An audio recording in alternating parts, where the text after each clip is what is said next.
The deadline for the Microsoft Activision-Blizzard deal is rapidly approaching, and that whole deal has turned into somewhat of a corporate soap series. Is Microsoft going to be able to close the deal this weekend? Let's have a look.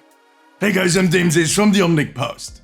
A little warning, this video is not directly Overwatch related. The outcome of all of this will influence the future of both Blizzard and Overwatch. And I presume some of you are just as keen as myself to see the outcome of all of this. Back in January 2022, after a bit of a rough year for Activision-Blizzard, Microsoft announced that they were planning to buy the company for a record-breaking $68.7 billion.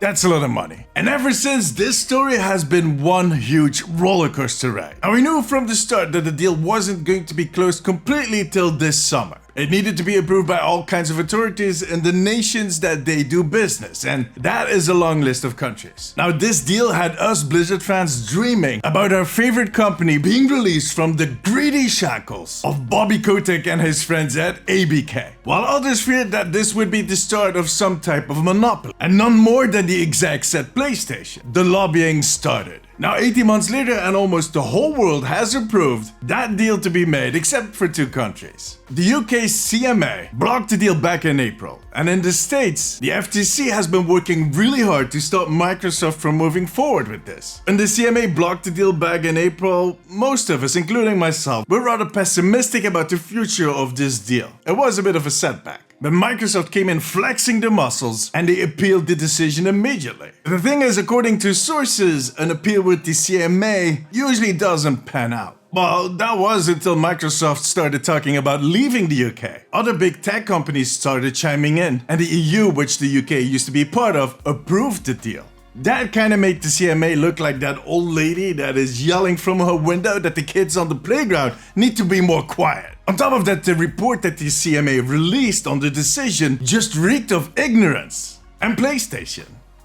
And so did the whole case that the FTC had going on in the States to request a preliminary injunction. So much so that the judge early this week ruled in favor of Microsoft. Not the biggest surprise to everybody that followed that whole thing. Seriously, if you are into corporate law and slapstick, you need to watch that whole thing. So when Microsoft won that case, everybody was cautiously optimistic because the FTC could still appeal, which they usually never do, according to the experts. But guess what?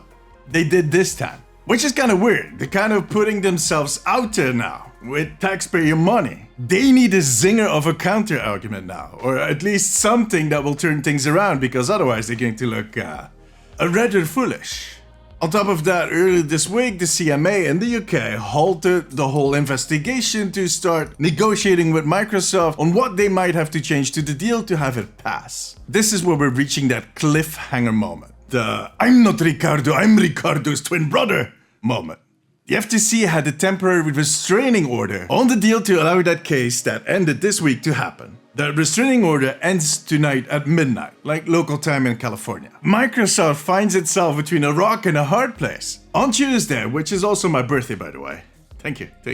The deadline on that deal with ABK is going to end, and if they pass that threshold, they have to renegotiate the whole deal. I see three scenarios moving forward. If the FTC manages to get that extension, Microsoft can't do anything. They just have to kind of roll with the punches at that point. The second scenario is that they decide themselves to kind of have the deadline lapse and to wait out a possible deal with the CMA. But why would they do that? Well, there are several reasons. Most of them are political, but also organizational. See, if they close the deal between tonight and Monday night, they will basically be flipping off the UK. That's what they're doing at that point. And that will have consequences for the UK, Microsoft, and Activision-Blizzard. It is going to piss off a lot of people. And at that point, they need to reorganize around that new change. They need to find a distributor to be able to sell the games in the UK. It's not impossible, but it is a lot of work. Maybe they already did all the work. Because on the other hand, they also stand to lose a lot of money and time if they don't go on with the deal. On top of that, they're definitely going to have to make some compromises towards the CMA that they maybe don't want to make. If they move on with this deal, they don't have to. No matter how you turn it, this is a huge mess. Well, a bit of a typical corporate mess, but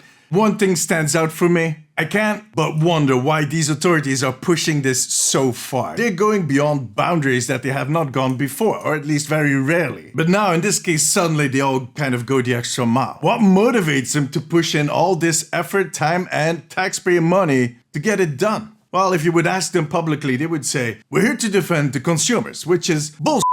They have no idea what the consumers want. They don't understand the industry. And everybody that kind of follows the case does understand that if Microsoft buys Activision-Blizzard, that is going to be a huge step forward for the employees, for the consumers, and for the investors. I understand that people are worried, but this is not the deal that is going to create a monopoly. It's freaking Xbox. They are so far behind that they can't even see where PlayStation and Nintendo start. I also see people complaining about exclusives. I come from an era where every single game was an exclusive. If I wanted to play Sonic, I needed the Sega. If I wanted to play Mario, I needed the Super Nintendo. Cross-platform was an oddity back in the day. And that has changed, definitely. And I'll tell you what, it's not because of these regulators that it has changed. It is because it makes more sense to have a broader audience. Especially if you're Xbox. I mean, it would not make any sense to have all their games become exclusives. I'll do you one even better. We as gamers are better off if these platforms start co-investing or investing in these studios. By buying them, by giving them money, whatever that means. If they funnel in some of the money because they want to make a certain game an exclusive, they'll want to make sure that this game is going to shine. Platforms investing into studios and titles have given us some of the best games out there. But granted, it hasn't always worked out for Microsoft. And there still are thousands of independent studios out there that make AAA, AA, and indie games. And that's always going to be the case. This sweaty behavior of the CMA and the FTC, it's not for the good of the consumers. I'll leave up to your imagination what their motives are.